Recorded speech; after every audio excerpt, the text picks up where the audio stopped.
ನಿರಂತರ ಸುದ್ದಿಗಳಿಗೆ ಸಬ್ಸ್ಕ್ರೈಬ್ ಮಾಡಿ ನಮ್ಮ ಚಾನೆಲ್. ಈ ಬೆಲ್ ಐಕಾನ್ನ ಪ್ರೆಸ್ ಮಾಡಿ ತಾಜಾ ಸುದ್ದಿಗಳನ್ನ ಪಡೀರಿ.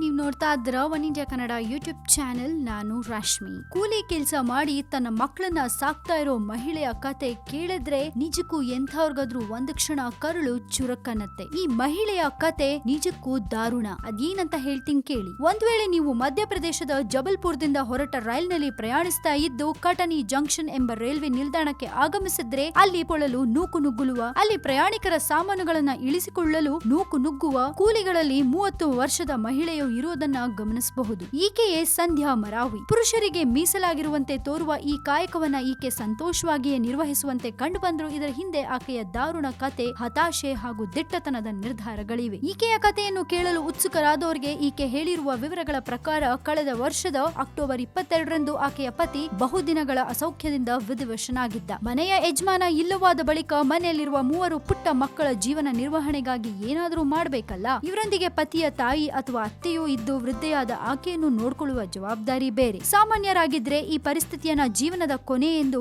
ಗೊಳೋ ಅಂತ ಅತ್ತು ಮಕ್ಕಳನ್ನು ಯಾರ ಸುಪರ್ದಿಗಾದ್ರೂ ಒಪ್ಪಿಸುವ ನಿರ್ಧಾರಕ್ಕೆ ಬರ್ತಾ ಇದ್ರು. ಆದ್ರೆ ಸಂಧ್ಯಾ ಬಡವೆಯಾದ್ರೂ ಧೈರ್ಯಸ್ಥಳು ಹಾಗೂ ಆತ್ಮಾಭಿಮಾನ ಉಳ್ಳ ಮಹಿಳೆಯಾಗಿದ್ರಿಂದ ಸೋಲೊಪ್ಪಿಕೊಳ್ಳಲು ತಯಾರಿರಲಿಲ್ಲ. ತನಗೊಂದು ಉದ್ಯೋಗ ದೊರಕಿಸಿಕೊಳ್ಳಲು 10 ಹಲವು ಜನರ ನೆರವನ್ನ ಯಾಚಿಸಿದ ಈಕೆಯ ಸ್ಥಿತಿಯನ್ನ ಅರಿತ ಕೆಲವು ಸಹೃದಯಿಗಳು ಕಟನಿ ಜಂಕ್ಷನ್ ನಲ್ಲಿ ಕೂಲಿ ಕೆಲಸ ಹೊಂದಿದೆ, ಆದ್ರೆ ಇದು ಕಷ್ಟದ ಕೆಲಸವಾಗಿದ್ದು ಪುರುಷರು ಮಾಡುವ ಕೆಲಸವಾಗಿದೆ, ಮಹಿಳೆಯಾಗಿ ಇವರಿಗೆ ಸಾಧ್ಯನಾ ಅಂತ ಅನುಮಾನವನ್ನು ಪ್ರಕಟಿಸಿದ್ರು. ಆದ್ರೆ ತನ್ನ 3 ಮಕ್ಕಳ ಅನ್ನದ ಪ್ರಶ್ನೆಯಾಗಿದ್ದ ಕಾರಣ ಈಕೆ ತನಗೆ ಒದಗಿದ ಈ ಅವಕಾಶವನ್ನ ಬಿಡಲು ಇಚ್ಛಿಸದೆ ಒಂದು ಕೈ ನೋಡೇ ಬಿಡೋಣ ಅಂತ ಈ ಉದ್ಯೋಗವನ್ನ ಒಂದು ಸವಾಲಿನಂತೆ ಸ್ವೀಕರಿಸಿದ್ರು. ಅಂತೆಯೇ ಈ ವರ್ಷದ ರೈಲ್ವೆ ಇಲಾಖೆಯ ಉದ್ಯೋಗಿಯಾಗಿ ಭರ್ತಿಯಾದ ಸಂಧ್ಯಾ ಕಟನಿ ಸ್ಟೇಷನ್ ನಲ್ಲಿ ಇತರ 45 ಪುರುಷ ಕೂಲಿ ಕಾರ್ಮಿಕರೊಂದಿಗೆ ಕೆಲಸ ಮಾಡ್ತಾ ಇದ್ದಾರೆ. ಬ್ಯಾಡ್ಜ್ ನಂಬರ್ 36 ಧರಿಸಿಕೊಂಡು ಆತ್ಮವಿಶ್ವಾಸದಿಂದ ಪ್ರಯಾಣಿಕರ ಸರಕು ಸರಂಜಾಮುಗಳನ್ನ ಎತ್ತುತ್ತಾರೆ. ಈ ಮೂಲಕ ದೇಶದ ಪ್ರಥಮ ಮಹಿಳಾ ಕೂಲಿ ಎಂಬ ಹೆಗ್ಗಳಿಕೆಗೂ ಪಾತ್ರರಾಗಿದ್ದಾರೆ. ಈಕೆಯ ಮನೆ ಕಟನಿಯಿಂದ 45 ಕಿಲೋಮೀಟರ್ ದೂರವಿರುವ ಕುಂಡುಂ ಎಂಬ ಗ್ರಾಮದಲ್ಲಿದ್ದು ಅಲ್ಲಿಂದ ನಿತ್ಯವೂ ಈಕೆ ಕಾರ್ಯನಿರ್ವಹಿಸಲು ಆಗಮಿಸುತ್ತಾರೆ. ಇಡೀ ದಿನ ಕೆಲಸ ಮಾಡಿ ಸಂಜೆಯ ವೇಳೆ ಹಿಂದಿರುಗೋ ಆಕೆ ತನ್ನ